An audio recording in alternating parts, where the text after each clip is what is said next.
So here it is, the most fundamental topic of all physics, nay, of all science, energy. Energy is the one topic that transcends all sciences. And I know I mentioned this the other day, but I really need to get into this right now. Energy is so important that if there's only one thing that you remember from high school science, let it be the concept of energy. I know we are doing the distance learning, but I promise you, I'm going to make sure that you have a good understanding of energy. So stay with me, this is going to be good, because if you look at the picture on this first page, you will see it's a roller coaster. A roller coaster, a place that I believe called Cedar Point in Ohio. And let me tell you, wooden roller coasters are by far superior to metal roller coasters. Wooden roller coasters are older, but that's not why they're better. They are better because there is an imminent sense of danger and legitimate fear for survival when you ride a wooden roller coaster. Metal roller coasters have way too many safety features. You could stop them. If you ever watch the news, you never see a wooden roller coaster stuck and people having to get pulled off a wooden roller coaster. Those are always the metal roller coasters where you're stuck upside down for like 4 hours and the fire department has to pull up the ladders and bring you down. And no, nobody wants that. Because let me just tell you how a wooden roller coaster works. When a wooden roller coaster starts, you're sitting in the car and they get on a little microphone, they do the little spiel, and all of a sudden you hear the air escape as they release the brakes, and you roll down out of the little starting area to a hill with a giant chain going clank, clank, clank, clank, clank, clank, clank, clank, clank. And what that chain is doing is that chain is doing work to the roller coaster. It's working the roller coaster by lifting it into the air. And once the roller coaster gets to the very top point, and once the roller coaster is off that chain, the only thing that is pulling the roller coaster, that is controlling the roller coaster, is gravity from that point. So once you pass the top hill, if there's an emergency, you have to stop the ride. Well, it'll be done in 60 seconds, so you just got to wait it out. You cannot stop it. There is no stopping it. Gravity is the driver. So when you get into a wooden roller coaster, you are really just putting your fate into the hands of physics, and it truly is an extraordinary experience. So, what is energy? Last time we talked about work and power, and I said those were important terms to understand to get what energy is. The official science definition of energy is the ability to do work. That is the definition of energy in biology. That is the definition of energy in chemistry. That is the definition of energy in physics. The ability to do work. Now, the other day, we said that work was a force that is exerted over a distance, or essentially pushing something and causing it to move. Energy is connected to movement. That's the key. If you have energy, you have the ability to move. And this makes sense. If you're low energy, you don't feel like moving. If you're high energy, you feel like you're bouncing all over the room, moving like crazy. So energy is connected to movement somehow, some way. It's not necessarily the same thing as movement, but it's connected. It's the ability to move. And we're going to get into that distinction in just a sec. But both energy and work are very similar, and they're both measured in joules. So essentially what they're saying is the work energy theorem, the energy of an object is equal to the work done to it. So if I lift something into the air and I do 50 joules of work to it, another way of saying it is that I've given it 50 joules of energy. So obviously if you do more work on an object, you're giving it more energy. So you've been taking science for years. You are probably familiar with many types of energy. I'm sure from middle school science you've seen potential and kinetic energy before, and we will get into those, not today, but this is just a type of energy. Thermal energy, if you look at the root word therm, like a thermometer or a thermos, is the energy of heat. Heat is energy. So for all those times when I would say that you aren't cold, you're lacking heat, what I really was saying was that you were lacking thermal energy. Your body wanted more thermal energy, and you would feel the sensation of cold, which is the way your body is saying, hey, let's go get some thermal energy. The way when you're hungry, your body says to go get food. When you feel cold, your body's like, let's go get some thermal energy.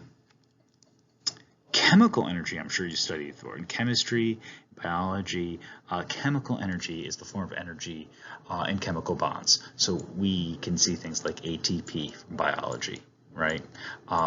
We have the chemical bonds. I don't want to get into all the chemistry stuff because a lot of people say they don't remember too much of the chemistry, but hey, there you go. So chemical energy is the energy you have from chemical bonds. Nuclear energy is the energy, again, more chemistry stuff, but the energy from the nucleus of certain types of atoms. We don't need to get into that. It's just, I want you to understand that energy isn't just one thing. There are many forms of energy, and all these things can result in movement somehow, some way. And lastly, electric energy. I think you probably understand that electricity is a form of energy, essentially, and having more electric energy allows you to do other types of movement. And we're going to get into energy conversions later. And probably I want to end the year just talking basics of electricity. So that's my plan. But again, many types of energy, and even these aren't, this isn't an exhaustive list, but this is just worth knowing that energy is essentially something that allows motion, and there are different types of energy.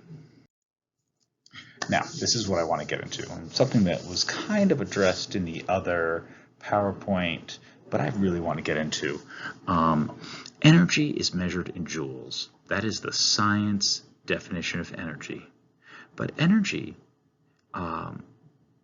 is what you get when you eat food. And in the United States, they measure the energy in food not in joules, but in calories. And you know this if you ever looked at a food label. It's measured in calories. But the United States got a little special. I want to be very, very clear. The definition of a calorie is as follows. Here is the scientific definition of a calorie. It's the amount of energy necessary to raise 1 gram of water 1 degree Celsius. It is the quantitative way to measure what a calorie is. So if you're supposed to eat a 2,000 calorie diet a day, you could think about how much warming of water you could do with an equivalent amount of energy. So that's just converting that energy to warming, heat, thermal energy, but you can convert that energy from food into kinetic energy and allow your body to move, allow your heart to beat, and all that good stuff. And here is the conversion. 1 calorie, okay, 1 calorie equals 4.18 joules. This is a conversion factor. So, okay. I have to teach you this because the United States is so stubborn and refuses to adopt the metric system. If the United States would adopt the metric system, I would not need to teach you this. But here we go. So a calorie is the science definition of, that I just said, the amount of energy to raise 1 gram of water 1 degree Celsius. It is the English unit of energy, calorie, lowercase c. However, when you buy food and it says calories, the food companies got a little worried. There were a lot of calories in food. So instead of just writing the actual number of calories, they said, hey, instead of writing calories, let's put the kilocalories on a food label. But we don't want to use a metric prefix, so we're going to make up our own unit. We're just going to call it a capital C calorie. A capital C calorie is 1,000 lowercase c calories. And this is the calorie that you see on food labels in the United States. We're talking 1,000 lowercase c calories, or the amount of energy to raise 1,000 grams of water 1 degree Celsius. That is the calorie that you eat. You do not eat this calorie, the top. That's not the calorie that you eat. You eat this calorie. and it means 1,000 lowercase c calories. Why did they do that? Because food companies didn't want to print giant numbers on their labels, and they knew the American public couldn't handle the metric system, so they came up and invented a new unit a while back, and it's just stuck around for whatever reason. I want you to understand, though, that the rest of the world uses joules as a measure of energy. So like food gives us calories, it also gives us joules. It's two ways to measure the same thing. Joules and calories are interchangeable. And again, just metric prefixes. Kilojoules simply means kilos, metric prefix for 1,000, 1,000 joules. And I said last time that the kilojoules is what's used on food labels on every country but the United States. And that's true. I stand by that. I hope you Googled it. But if you didn't Google it, look what I found. I Googled it for you. Here is a food label from Europe. So if you ever get the privilege, the opportunity to travel abroad, and you look at the food labels, you go to the corner store, wherever you go, and you look at the food labels, and if it's in a language that you could read, you will see it doesn't say calories, it literally says energy. And then right over here, it gives it in 2 units. It gives it in kilojoule. Oh, come on, Pizzuto, get your head in the game. Erase that.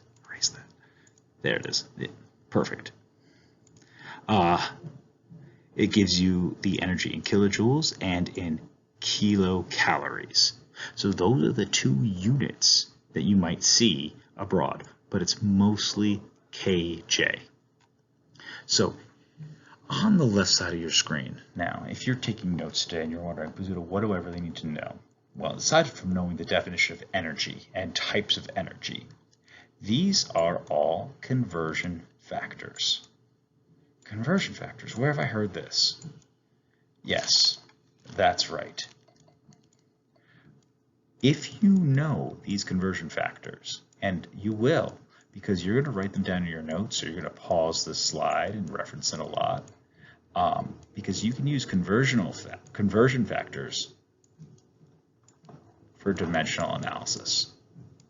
Wait, Pizzuto, are you saying that you expect us to remember something that we did back at the start of the school year? Yes, that's exactly what I'm saying. But let's go through them. So 1 lowercase calorie is 4.18 joules. Okay, that's just the definition of calorie.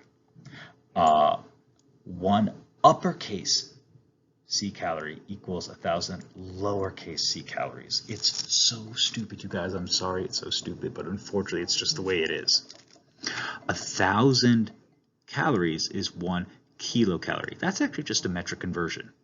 When you go from base unit calories to kilo, move it over 3 spaces. I want you to know that 1 capital C calorie is the same thing as 1 kilocalorie. 1,000 joules is 1 kilojoule. That's metric conversions.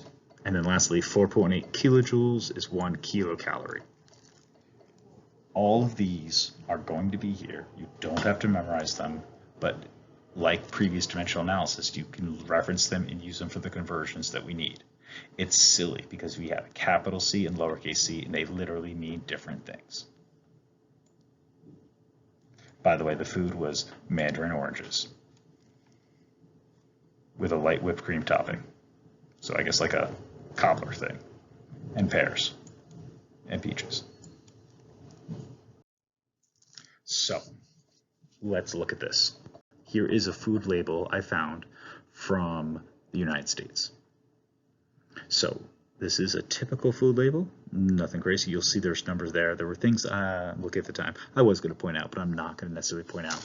The one thing I am actually going to point out, though, is that there's 8 serving size per container.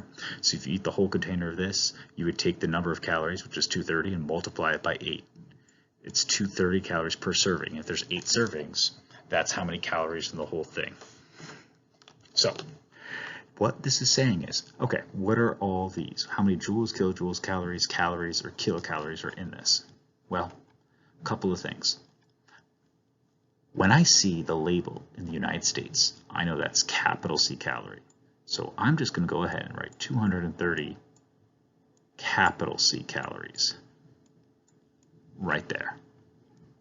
And I know that calories is the same thing as kilocalories. So I have 230 kcal. They are one and the same.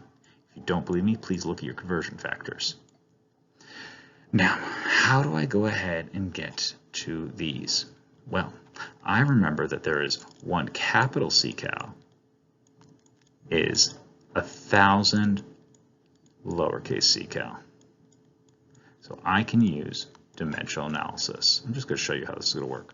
So I'm going to take the given information of 230 capital C cals, put it over 1, because your given information always goes over 1. Don't forget how to do dimensional analysis. The unit that I want to cancel is calorie. And I want to go to calorie. I know it just sounds ridiculous, but I'm going from uppercase C to lowercase c. And there's 1 and 1,000. Gone. Oh, good. Now I'm at calories. Multiply the top, divide the bottom. So it's actually 230,000 calories. So I know that's calories, and I can actually keep going. I don't have to stop there, because I know that one lowercase c calorie is 4.18 joules. So I'm just kind of showing you, yes, you could write these out as separate, absolutely. You know how to do dimensional analysis. Hopefully this just kind of jogs your memory a little bit. Please reference your notes from dimensional analysis earlier in the year, but this is all this is. So you're going to have a ton of calories and a ton of joules. So I'm going to have the 9,6,1,4,0,0 joules. And then metric conversions or dimensional analysis, it's going to be 961.4 kilojoules. So honestly, there's not actually a new topic here yet. It's dimensional analysis, which you may have forgotten, but I know you have your notes on, and I know you have the references for it, and hopefully looking at the parentheses reminds you how to do that. But this is all we're doing. So when I look at this food label, hopefully you can see why the food companies didn't want to write 230,000 calories on the label.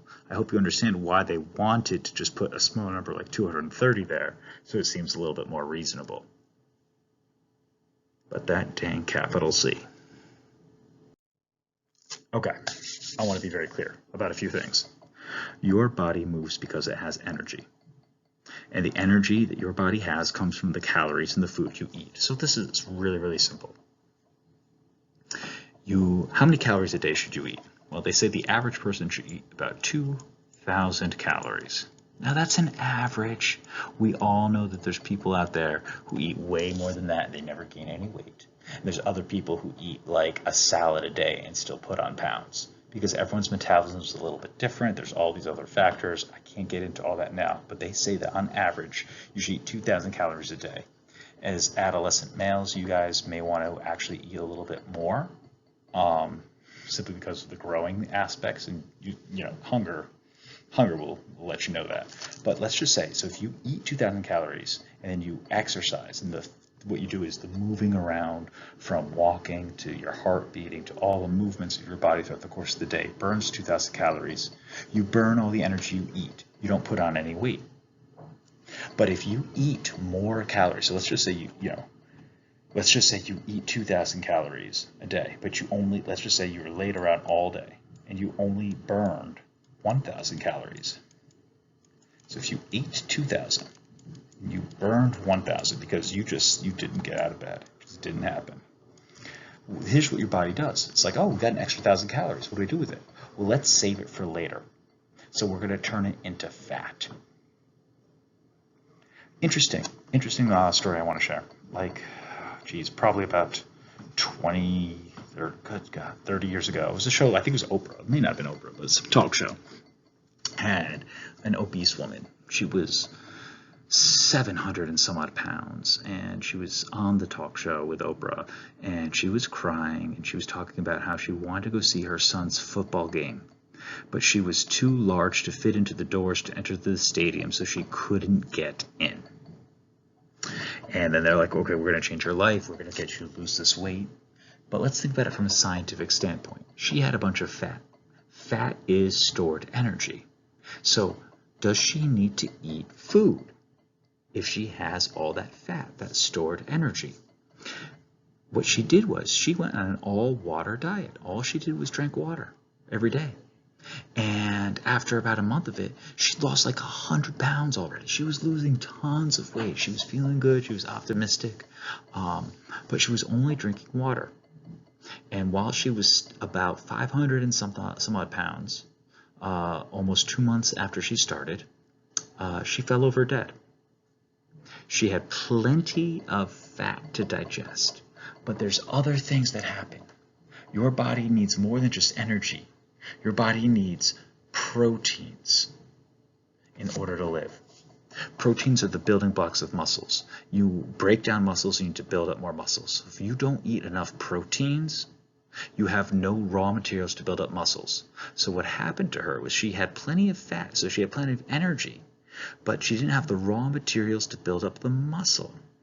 So her body started to digest her own muscles to get at the raw materials of proteins that it needed just to survive. And there's one muscle that it started to digest that was particularly problematic. The heart is a muscle. She digested her own heart, and her heart became too weak to pump because she wasn't eating enough protein. If she simply ate a can of tuna fish a day, she would not have died because she would have at least had enough protein to kind of survive, and then she could have continued to lose the weight. So starving yourself is never a good option. Just quick little factoid. We're not going to do anything with this year, but a pound of body fat on average is about equal to 3,600 calories, capital C calories. So if you're ever running on the treadmill and it says like, oh, you burned 1 calorie, yeah, burn 3,600 of those, and you will burn a pound of body fat. Okay, so this is the good stuff.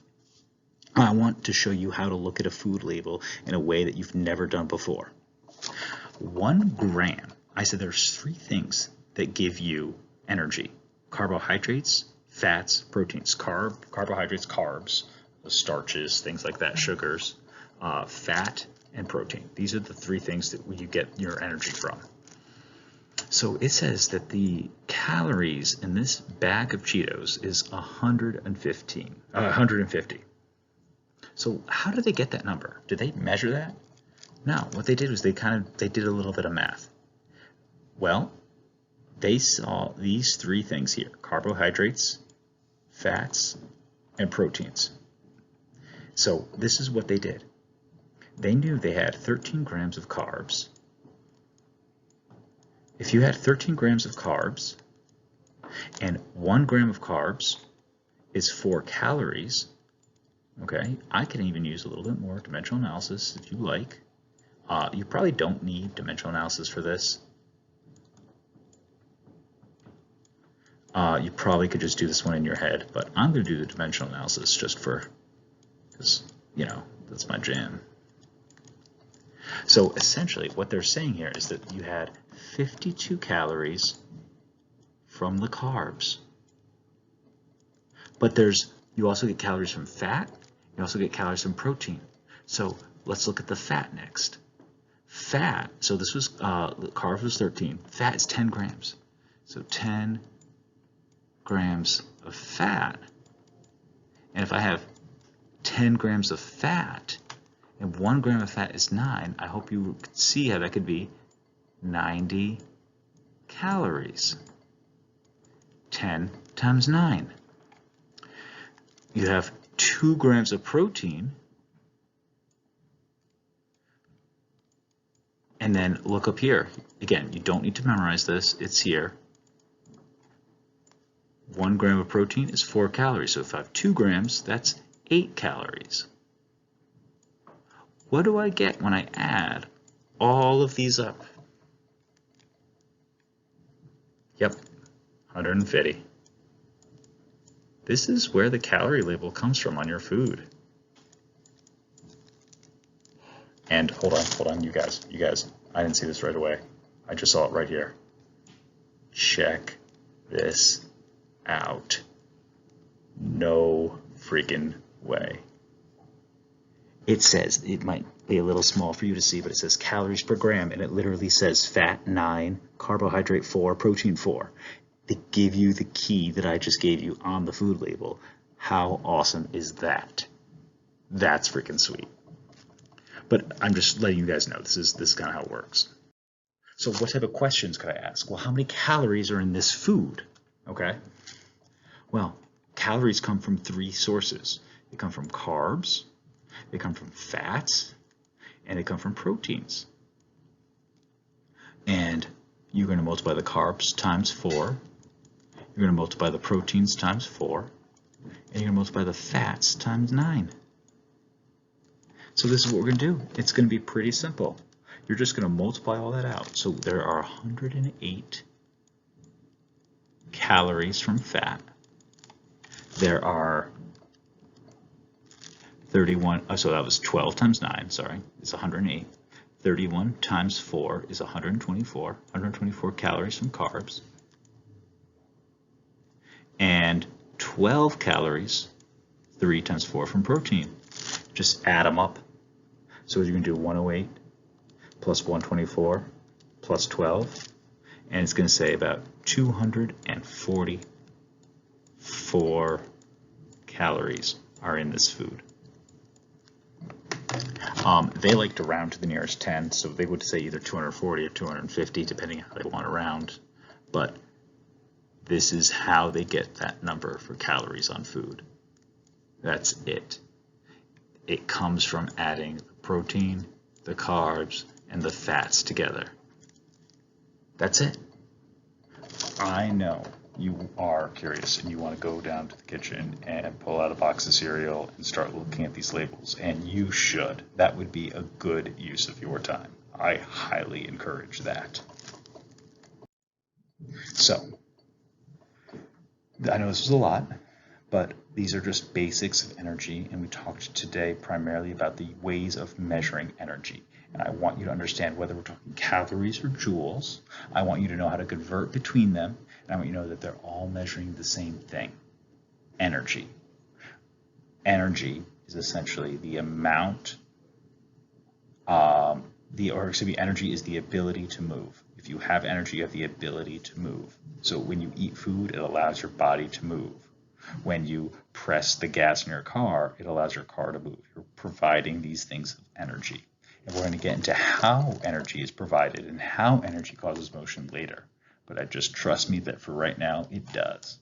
So, again, feel free to join me for office hours. When are they? 12:30 to 1:30 daily. And more importantly, I hope that you never look at food or food labels the same way. And if you've never looked at a food label, well, at least start by looking at a food label. It's a good look. All right. Take care, you guys. I will see you guys for the next class.